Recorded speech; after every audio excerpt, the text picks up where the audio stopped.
teman-teman semua, selamat datang di podcast edisi spesial Bulan Inklusi Keuangan. Di sini Abdi.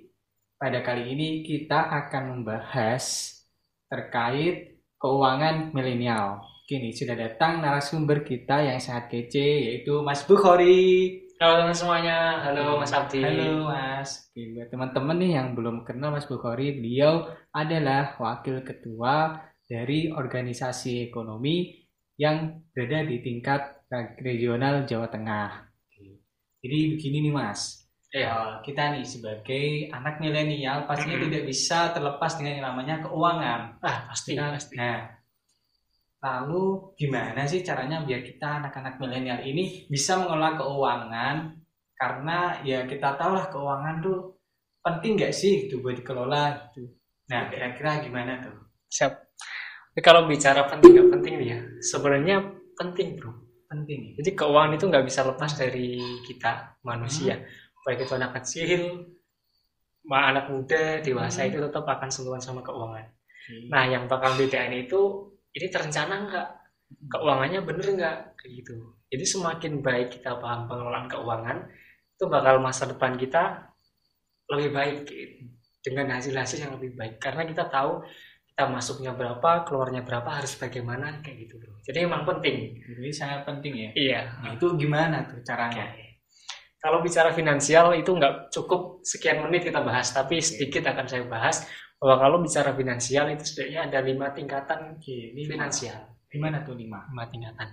Ada tingkatan pertama ketika finansial kita atau pendapatan kita itu hanya untuk living expense, jadi kehidupan sehari-hari kayak gitu. Di tingkatan kedua, pendapatan kita itu bisa buat untuk living expense sama dana jaga-jaga. Kemudian di tingkatan yang ketiga, itu ketika selain dana jaga-jaga dan dana living expense tadi, pendapatan kita bisa untuk investasi. Kemudian di tingkatan keempat, kita akan sampai di mana investment cash flow kita itu bisa buat survive hidup kita. Dan di tingkatan yang paling tinggi itu ketika investment cash flow kita bisa buat ya hidup nyaman lah, kalau orang bilang ya, nongkrong di tempat mahal gitu. Mantap banget ya. Kayak gitu sore. Itu Mas Abdi. Asik ya kalau misalnya kita udah mencapai tingkat kelima gitu. Asik banget sebenarnya. Nah, tadi nih berbicara mengenai dengan dana darurat, kemudian juga dengan investasi, kira-kira worth it gak sih kalau misalnya keuangan kita kelolakan di lembaga keuangan syariah? Itu gimana tuh Mas? Pertanyaan yang luar biasa nih. Jadi ini biasanya paradigma masyarakat itu ketika bicara syariah udah kayak enggak kayak gitu ya. Tapi sebenarnya ternyata ini saya coba amati dan saya mungkin salah satu konsumen dari produk syariah juga, lembaga keuangan. Saya merasakan betul. Ternyata sekarang itu di beberapa bank syariah, teman-teman bisa cari, itu untuk membuat rekening kita nggak harus ke lokasi.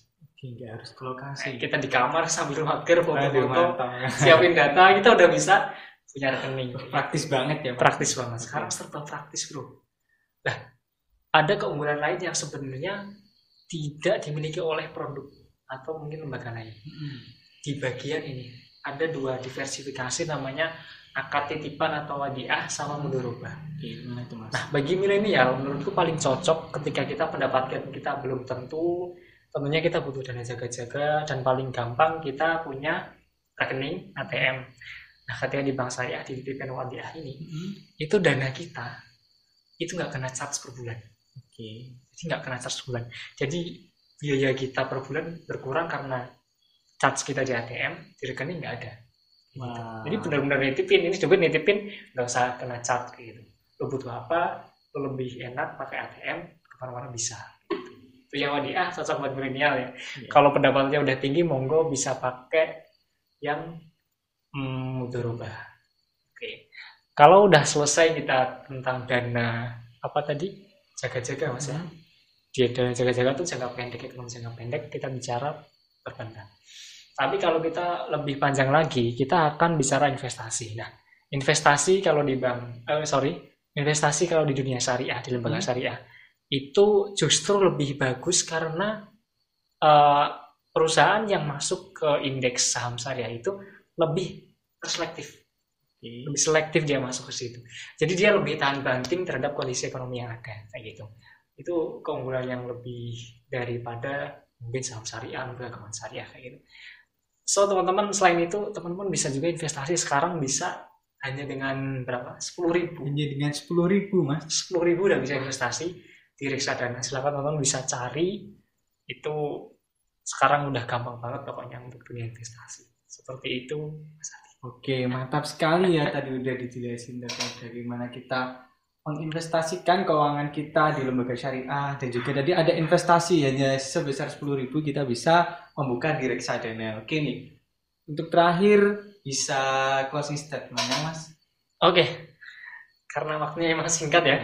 Jadi gini, tadi kan ada 5 tingkatan. Sebenarnya seorang atau mungkin pakar-pakar ekonomi, dan salah satunya adalah seorang yang dia orang Asia pertama yang masuk di 10 besar orang terkaya di dunia, itu dia punya tabel tersendiri tentang keuangan.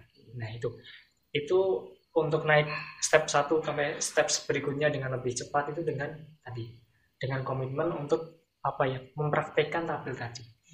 Nah itu tabel itu sering kita sebut dengan namanya diet finansial. Diet finansial. Sebenarnya ini nggak cukup kita jelasin sebentar, tapi silakan teman-teman nanti bisa diskusi di lain waktu. Oke, mantap sekali itu ya Mas. Pasti tipsnya buat kita bisa lebih cepat tuh ke level tadi yang ke level 5 dengan diet finansial. Oke. Milenial melek finansial. Wassalamualaikum warahmatullahi wabarakatuh.